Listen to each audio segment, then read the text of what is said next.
សូម្បីតែគ្រួសារខ្ញុំមានបងប្អូន5នាក់បូកនឹងឪពុកម្ដាយខ្ញុំ2នាក់ទៀត7នាក់សល់តែខ្ញុំម្នាក់ឯងទេអញ្ចឹងស្ថានភាពបែបនេះបាទអ្នកដែលមានជីវិតរស់នៅបែបនេះដូចខ្ញុំនេះមិនមែនមានតែខ្ញុំទេមានមនុស្ស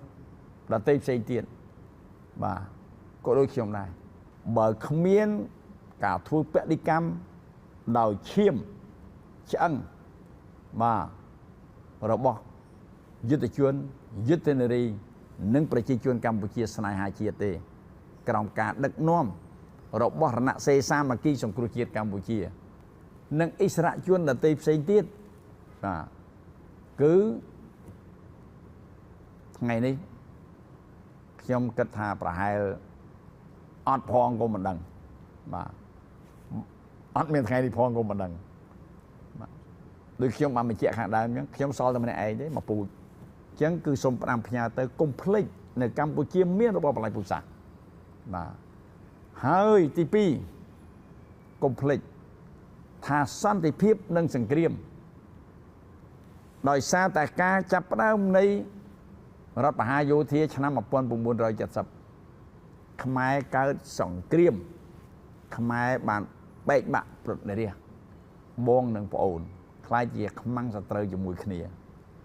ហើយក៏កុំភ្លេចដែរ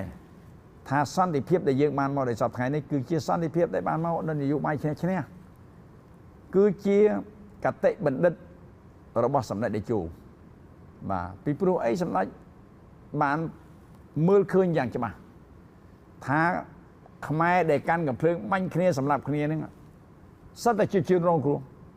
រឿងទាំងអស់គឺវាកើតឡើងចេញពីអ្នកនយោបាយបាទអញ្ចឹងបើយើងបញ្ចប់បានពួកអ្នកនយោបាយជ្រុលនិយមនយោបាយល្ងងនយោបាយស៊ីឈ្នួលបំរើឲ្យបរទេស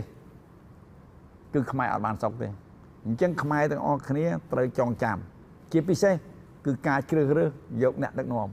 ថាការជ្រើសរើសមេដឹកនាំសំខាន់ណាស់រើសត្រូវយើងក៏រស់នៅបានសុខមានសុភមង្គលប្រទេសជាតិក៏បានរុងរឿងតែបើយើងជ្រើសរើសមេដឹកនាំខុសគឺមិនមែនរងគ្រោះតែខ្លួនយើងទេជាតិយើងក៏ត្រូវ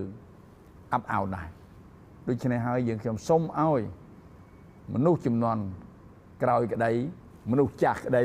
មនុស្សក្មេងក្តីសូមជួយថែរក្សាសន្តិភាពដែលរកបានដោយកម្រនេះឲ្យបានគង់វង្សយូរអង្វែងដើម្បីកម្ពុជារបស់យើងមានឱកាសកសាងប្រទេសយើងឲ្យមានការរីកចម្រើនស្មើមុខស្មើមាត់ជាមួយបណ្ដាប្រទេសជឿនលឿនដទៃផ្សេងទៀតទាំងក្នុងតំបន់និងពិភពលោក